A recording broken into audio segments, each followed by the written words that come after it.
Drilling fluids touch just about everything in the drilling process. We're here to deconstruct the drilling process and drilling fluid concepts to provide a deeper understanding of our industry. In each episode, we'll share information, talk to interesting people, and maybe share a few stories along the way. Welcome to the Flowline, a production of AES Drilling Fluids, brought to you by Matt Offenbacher and Justin Gauthier. Hey everybody, welcome back to another episode of the Flowline. Matt and I here, our typical Monday afternoon recording session. Matt, coming off a pretty decent weekend. How was it? Weather's been good-ish, hot, but I mean, summer's in full effect. Kids are out of school, I'm assuming. Yeah, I mean, just ran around with the kids. Yes. Inflatable pool in the backyard, up and running. Oh. Lots of water in the house. Yeah. Thank goodness we have the tile floor. Yeah. But yeah, it was good. And yeah, I mean, mostly you do start thinking about how to wear kids out in air conditioning or keep them cool. But man, that are you guys big in camp mode? Is that a thing in the Offenbacher family? Yeah, I mean, so my oldest started a kind of STEM camp. It's like, nice. I can't remember what it's called, but it's like you do chemistry but with food. Oh. So you get to eat the experiments. Oh, so I'm really excited. Unique. I'm really excited to hear about how that went. And he's gonna take piano lessons, which that's cool. He's really excited about it, and I was like, I was never that like. So I'm excited for him because it's one of those deals. I never had any interest in doing anything musical instrument wise. And then older, it's like, I really wish I would have just learned some music theory or something. Yeah. You know, I tried to pick up guitar in college and played a little bit. It was very relaxing to just play like really basic songs. Yep. But like obviously didn't know enough and didn't have enough time to like really get into it. It's like, man, this would have been a good thing to learn as a kid, you know? Yeah. No, it's actually such an interesting topic. Growing up, looking back, I had a good friend who we played sports with, but his parents were both teachers, and they were adamant about Matt and Nate, were the brothers, about playing piano. And we'd always make fun of Matt. Matt was a younger one in our grade, and then Nate was a few years older. We would always make fun of him about being like a piano kid, and he had like, you know, he had to like go home to like go to piano lessons. And of course, like we're all like, oh yeah, you loser or whatever. But now looking back, to your point, like I wish I would have picked up something, and I tried, but I looked at it more as like a social event.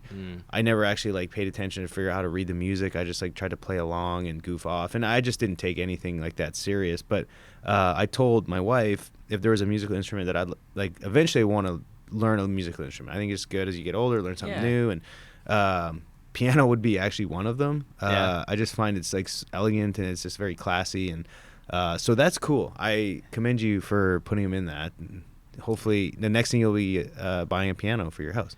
Yeah, that's actually on the list of things to do this summer. Is it? Yeah. But it's like super weird. It's like buying a car except for you don't actually need it. You know what I mean? Where like they're like, we can finance this thing and do all this stuff, and it's one of those like, it's like, dude, I just need a piano. And like then it's actually worse than a car because like there's like a whole used market of people who got really excited about it, and then they're like, I will do anything to get this out of my house. Like a pool table kind of thing? Yeah. And so it's just one of those, but like, I don't know. And then you get like all the snobs are like, oh, you can't do that because you don't know the condition and you got to make sure it sounds right. And it's like, I don't know enough about music to know if it's any good. Yeah. So like, dude, that's I don't know. But my dad sings in a chorale group, and the guy that runs that is a professor at Lone Star College. And apparently he's got a guy, and he sends all the piano business to him. And so, deals. Like, this might be a, like, hey, you know, friend of a friend of a friend. Yeah. So nice. There's that. I would imagine, I've never in my life looked at the piano market, but I would guess that they range anywhere from, like, $1,000 to, like, $100,000. I'm sure they go higher than that, actually. And, like, entry level, and, I mean, I don't know what... It seems like they start at like $5,000 or something. Like $1,000 gets you a keyboard or something, you know. So like entries, like you're spending $5,000 just to get like a decent one. You can like a new one, I think. I think they just go up from there because this is. Do they hold their value? I don't think they do. I think the really fancy ones do, perhaps, but like, once again, I'm just learning all this stuff. That's so awesome. I already know this is something I don't necessarily want to be part of, other than like this is for my child, and you Man, do that's these great. things. So, anyways, he better play it. Right, yeah, get on her, kid. Yeah. But, and two, if you have people over, he can play him a tune and, like entertain. So, without getting great. too carried away on this, like I know there's let's the carry. the people who love the classical stuff. Yeah. But there was a friend in college who like anywhere you'd go and there was a piano, he would just start playing the like Charlie Brown theme song or like a bunch of great like sing-along songs, and it was just really cool like how it brought everybody together at the most like random of moments, because like and so anyways, I'm like, there's more to it than just like, here's Beethoven or whatever. So I think there's a social dynamic to it as well if you learn a little pop culture or anyways. Yeah, no, and the last thing I'll say on that is, I'm such a Christmas buff, but like going to somewhere where there's a building or someone's playing piano, like I always stop and just like listen and kind of, people are together, and they've actually got, and the last thing, don't worry folks, we'll get off the piano wagon here and talk mud, but there is on Instagram, it pops up on my feed, it's like hip hop piano where there's like producers, like well-known artists in the hip hop and rap world that do these piano and different acoustic style concerts, and it's just the instrumental, but it's a lot of it done on piano, and it is like mind-blowing, just the quality of sound and like the beat and everything. And I told my wife I'd love to go with one of those. We like hip hop and stuff, and so it kind of like piqued our interest, but it can go in, and I guess the point I'm making is it can go in like so many different genres and like different things. And so whether you're into classic or whether you're into rock, it's like piano can kind of, you can weave in and out of that somehow with pianos. I didn't really know that. I thought it was just classic Beethoven type stuff. So anyway, there's a bright future for the kiddo there. We'll see. Let's not get too far ahead of ourselves. Okay. If not, it'll be a big piece of furniture in your house you won't know what to do with. Yeah. Anyway, moving on, folks. Thanks for the first 6 minutes of hanging in there.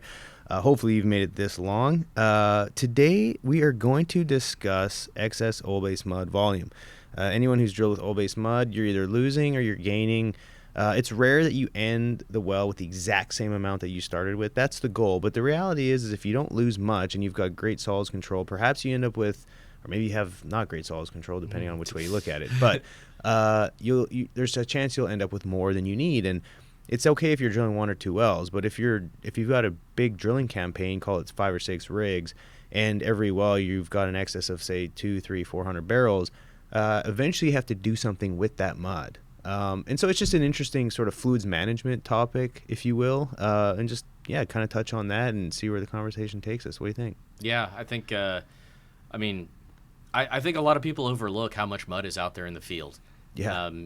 I remember during the pandemic, just like the sheer number of hundreds of thousands of barrels going back. Yeah. From all the rigs that were laying down, and it was like not just what was in the pits, but random tank farms. Yeah. So, no, that's true. So, Matt, let's just distinguish first, keeping it pretty simple, dilution versus losses. One you're building, one you're losing. But let's kind of unpack that just a bit. Well, when you're drilling, this volume management story is like you're always, or most of the time, you're going to be diluting to some degree. And, we're talking about excess oil-based mud, so you probably have a little bit of diesel running, most of the time, a trickle. Even if, and you'll increase that if you need more volume, but generally you're adding a little bit, you're doing your treatments, so you're building volume as you drill. Granted, you need more volume because your hole is getting deeper. Yeah. So you're adding base fluid, you're adding chemicals, so you're, by the very nature of treating your mud, you're building up some volume that may or may not be offset by mud you lose while drilling. So even in a perfect scenario where you're not in the, encountering a bunch of losses, there's mud on your cuttings. We've talked about this. With your solids control equipment, you may be running kind of wet, you may be, you name it, but you're going to be losing some drilling fluid to the surface area of those cuttings, and it's not an insignificant amount of volume. Throw into that things like just losing a little bit, some seepage losses where it's not really huge or noteworthy, but it's happening. Yep. You can go on whole mud losses. I think that one's pretty obvious and goes without saying. But, the other thing is just some ops. You may, if you don't need cement returns to surface, you may actually leave some mud behind casing. And these can be significant volumes. Yeah. So there's a number of loss categories, but the idea is those things are always in some sort of, well, they're not balanced. You try and keep them balanced, though, is the amount of volume I need relative to the amount I'm going to consume. Right. And so it's not just, you send 2,000 barrels out to the rig, you drill, and you send 2,000 barrels back because, what happened is you sent 2,000 barrels out, some of it got some of it you lost, you built some volume, you send 2,000 barrels back, you netted, but you did a bunch of stuff at the rig to net you out. Yeah.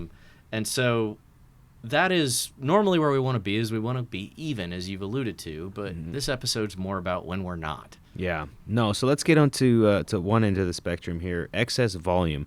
Why would you end up with more volume than what you drill? Because it just seems conceptually you should be able to maintain a good balance, but it's not the reality. So why does that happen? I mean, usually it's your losses are under control. Primarily if you've grown accustomed to losing mud to formation.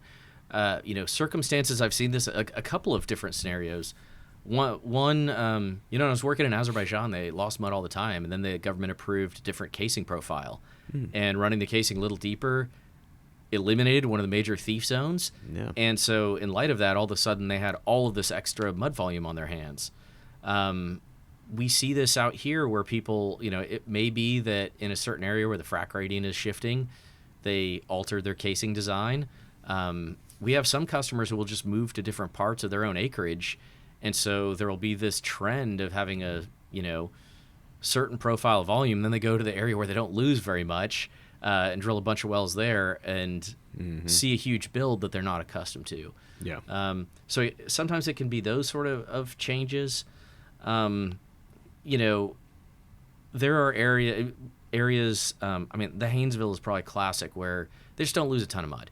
Not only that, but because of how expensive and challenging that drilling is, it's heavy mud, they dilute a lot. Like dilution, mud volume is not the cost driver. ROP is. Yeah. So having really good quality mud matters more than the barrels that go through within reason. Sure. And then the other part of it is, in some of these fields, like, you drill really fast, you don't really lose, and then I end up with a bunch of solids. And sometimes it just comes down to, like, end of the pad, we say, look, like, don't use this again. It's in really bad shape. And so you got to do something with it because you need new mud. It would cost more to dilute it and get it back into condition, and if you did that, guess what? You'd have a lot more volume all over again. Right. So this is really the tension of where we see a lot of this. Right. So let's talk about the volume management piece, because there's different things that we have sort of, I guess, different strategies or different methods of either just accounting for this volume, what to do with it, and how we can what to do with all this extra mud we get. There's options. Yeah, I mean, especially if it's an operator that's running a multi-rig campaign. It could be, hey, these guys are a little light or a little heavy. Let's send some to the other rig, right? That's a fairly easy accounting measure, but you've obviously got to track it. The most obvious one is, hey, these guys are on a bunch of losses. Let's send them extra volume. It makes sense. I don't have any. You need some. Yeah. And so rig-to-rig transfers are one way to really drive economics when you're talking about excess volume management. You can use some of it and blend it as a base. We do this a lot with, seed mud we bring back. But once again, we're talking about making more volume, right? So I'm taking some of your extra mud and I'm actually making more mud and putting it to use. So you have less, but I have more. Sometimes the numbers work out where that makes sense. Right. The one you really avoid in general is just disposing of it. Yeah. It happens. I mean, there's mud where it's like, hey, this is trash. Lots of fine solids, very difficult to recover. It would cost you more to dilute it than it would be. But disposal is relatively expensive. We would rather reuse it where we can. Yeah. But it's just not. It exists as an option, but it is obviously not preferred by just about anybody I can think of.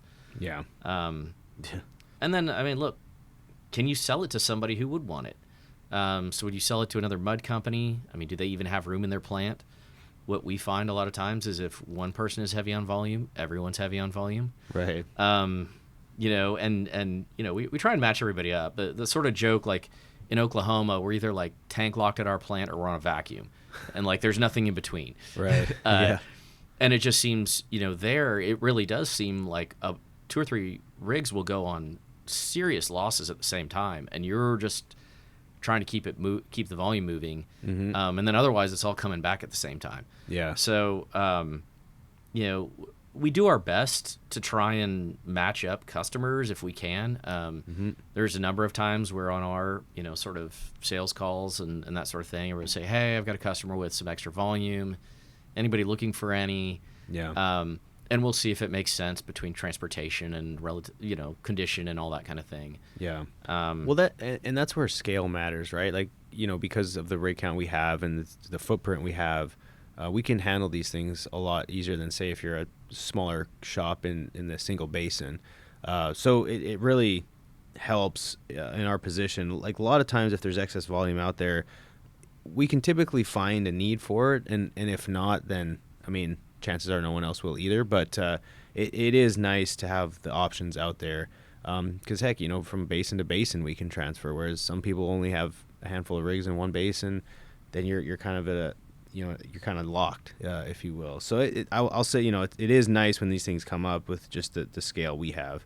And to your point too, on rig count, operators that have lots of rigs, that's where it's nice if, I'd like to say we want all the rigs, but if you have more than one with a customer, then yeah, you can share volume across. And if you have someone who's pretty savvy with fluids management and everyone's on board, then you can shift some things around and avoid getting into this growing OBM problem, which it still happens, even though you'd think by this point along in just the drilling business that you'd kind of avoid these things, but they still happen. Yeah, and it's tough. There's a lot of times probably other decisions could have been made, but now with the rising price of oil, like the value of this stuff feels higher. Yeah. And so you say, I want to hold on to that. I'll pay for rental storage. Well, you may eat your own lunch by I'm going to pay for it. Then how long have we had that stuff sitting around? Yeah. Are those has it been rolled? That's the other thing. When somebody turns up with mud that they want to sell, is it even is it in good enough shape? Having a variety of mud weights, like it's, lower mud weights give you a lot of flexibility to what you're going to do with it. But sometimes if I've got to add a ton of barite to it and everything, it might not be as useful to me as if I had, something heavy that's already mixed up and ready to go. Yeah. And so going from either area to area or bench to bench, some of that consistency can be helpful or harmful, or inconsistency can be harmful. But there's a lot in the logistics and understanding who needs what that you just got to talk to people.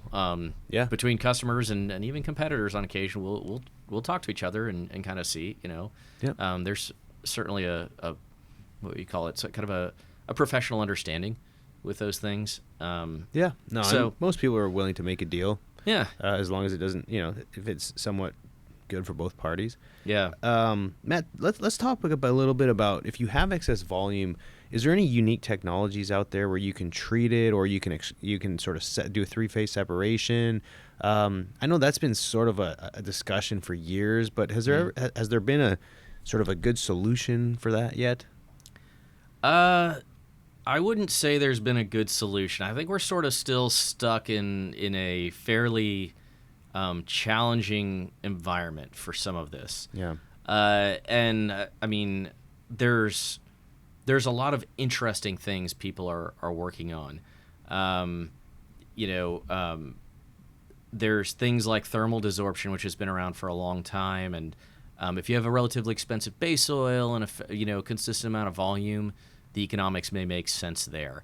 And this is effectively evaporating the fluid and condensing the base oil and taking it back. Yeah. Other technologies, we had a guy on who did the hammer mill, where it was heating it up and kind of a similar evaporation. There's a flocculation technology with oil-based mud, where in essence you kind of water wet the solids and coagulate them, and you can break some things out. The whole time with all of this is the efficiency of doing it, right? Electrophoresis is another one we've talked about a little bit. You run electrical current the wetting breaks down to the solids, they sort of coalesce and fall out. Like all of these can work, but the question is, how much oil do I get? How long does it take? A bunch of those questions. We co-authored a paper with a technology that is looking to break emulsions and that sort of thing, and sort of a special unit. And the question is always, how much oil can I get out? What's the quality of it? And part of the challenge here too is when you get up to the muds affected most by drilled solids, say you're like 15 pound and up, there's not as much oil in them by volume. Right. That's part of the problem. And so you put all these resources, you get 20% by volume oil, you got to pay for all that, and you still have to dispose of all the other stuff. And so these have always sort of struggled with, where the economics lie. Most of the best use cases you're going to see are actually mud plants that are effectively tank locked. Like, they got to do something. Yeah. And being able to set up shop, rig up once and rig down once in one place, treat and process the fluid to the best extent you can in that controlled site,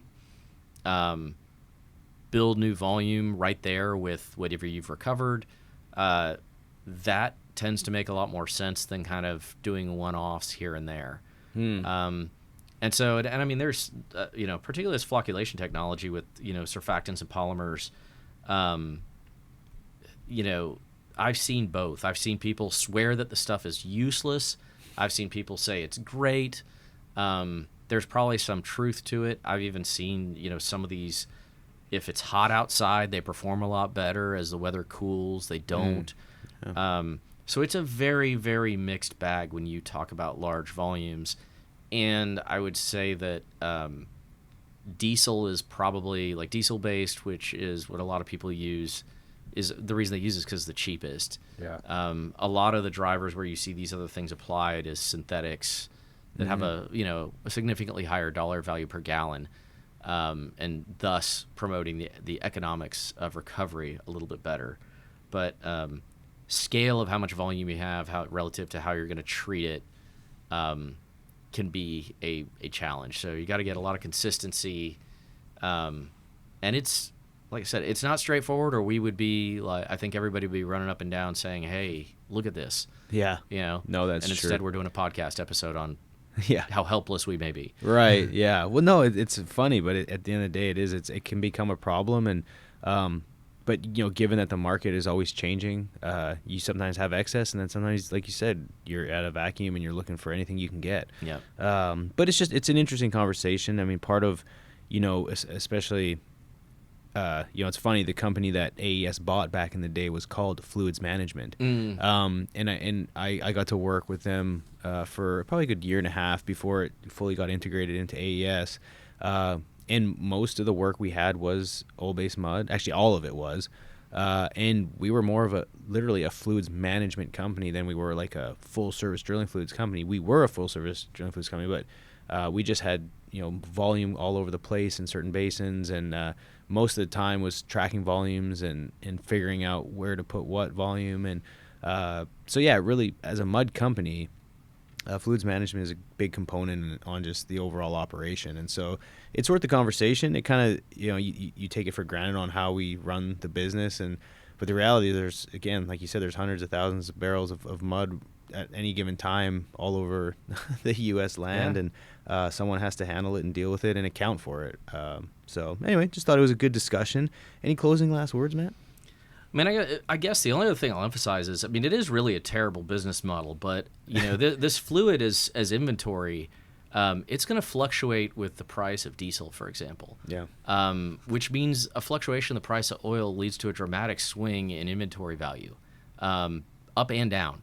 It's kind of a miserable situation because you can build a barrel for relatively cheap, and then it goes up in value the next month if the price of oil goes up, which is good for the business, but also bad for your cost of goods. And then on the way down, it's similarly miserable.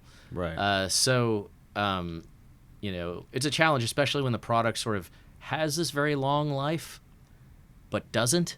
Yeah. And so yeah, managing volumes is a huge challenge. There's not only the like implications of getting it right, but there's a lot of money tied to it. Yeah. And it's got to go somewhere. Yeah. So. And definitely not on a landfill. Absolutely not. Anything. With that being said, folks, take care for now. If you have any questions or thoughts, or if you want to add to the conversation, we always welcome that. Make sure to connect with us on LinkedIn. Matt and I are both on there. Connect with the AES Fluids page. Matt, again, we've got the tech tips on YouTube. We got tech bites. So again, if you're a visual learner and you like YouTubers, get on there. Check us out. With that being said, everyone, that's about it for now. Take care. Take care. Cheers. Thanks for listening. Please tune in next week for another exciting episode of the Flowline. And remember, may your returns always be full and your trips always smooth.